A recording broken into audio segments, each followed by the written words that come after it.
ذہنی مریض نے ان کو بھی ذہنی مریض بنا دیا ہوا ہے. یہ بیچارے اس قابل ہی نہیں کہ فیصلہ کر سکیں. ان کی 2% کی وہاں عزت نہیں ہے. وہاں علیمہ نسیمہ نورین نکلیں گی وہ ان کی ایسی تیسی پھیر دیں گی. یہ بیچارے کسی قابل نہیں ہیں. ان بیچاروں کو پوچھتا ہی کوئی نہیں ہے. وہ جب دل کرتا ہے وہ ایک بہن نکلتی ہے وہ کک مارتی ہے وہ ان کو کمیٹیوں سے نکال دیتی ہے. دوسری نکلتی ہے وہ کہتی ہے استعفے دے دیں گے. تیسری نکلتی وہ کہتی ہے آپ نے کس فلانی میٹنگ میں کیسے. بات یہ ہے سیاسی جماعت سیاسی طریقے سے جب تک نہیں چلائی جائے گی یہ اسی لیے سیاسی لوگ ان سے دور ہوتے جا رہے ہیں. جتنے سیاسی لوگ ان کے ساتھ تھے ان کی پارٹی میں جو پولیٹیکل مائنڈز تھے وہ اس وقت بیچارے کونے میں لگے ہوئے ہیں. وہ کسی ڈیسیجن میکنگ میں نہیں ہیں. اور کیونکہ یہ پارٹی پولیٹیکل چل ہی نہیں رہی سیاسی طریقے سے چل ہی نہیں رہی پارلیمانی طریقے سے چل ہی نہیں رہی. سو مجھے ان کی پارلیمانی پیٹنگ سے کوئی امید طلال صاحب یہ بتائیے گا کل ملاقاتوں کا دن ہے. یہ بتائیے گا کل انہوں نے نام بھی دے دیے ہیں ملاقات کے لیے.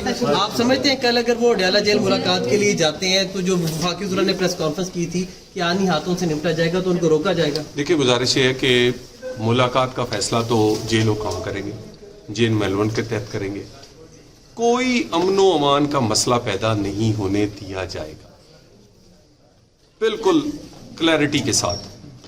کوئی اپنے آپ کو ممبر بنا کے یا فیملی ممبر سمجھ کے وہ بالا تر نہیں ہے قانون سے. بالکل کوئی امن و امان کا مسئلہ اس علاقے کے لیے اور وہاں ہزاروں قیدی قید ہیں ان کے لیے مسئلہ نہیں بننے دیا. اچھا سنا ہے بڑے بڑے نام ای سی ایل میں آ رہے ہیں سر. کوئی سیاسی رہنما بھی ہے سارے ای سی ایل میں آنے والے. اور ساتھ ہی یہ بتائیے گا کہ ابھی شکوہ بھی کر رہے تھے جنید اکبر طارق فضل چودھری صاحب سے کے سامنا ہوا کہ سختیاں ہو رہی ہیں ہمارے اوپر حکومتی رویہ. آپ حرکتیں دیکھیں ان کی تقریریں دیکھیں. کسی نے کی ہے ادھر کہ کے پی میں ہسپتال کوئی نہیں ہے. اسکول یا یونیورسٹی کوئی نہیں بنائی. کوئی اوور ہیڈز انڈر پاس نہیں بنا.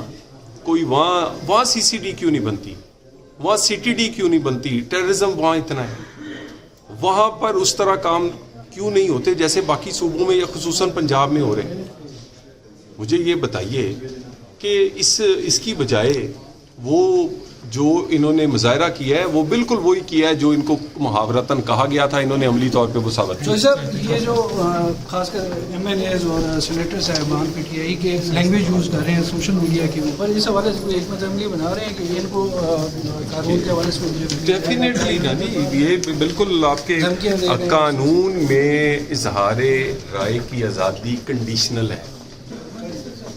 اگر ان کنڈیشنز پہ آپ پورا نہیں اترتے تو پھر وہ اظہار رائے کی آزادی نہیں ہے بلکہ وہ پھر قابل دستاندازی وہ پولیس یا قانون کے مطابق اس پہ کارروائی کی جا سکتی ہے اور کی جائے گی.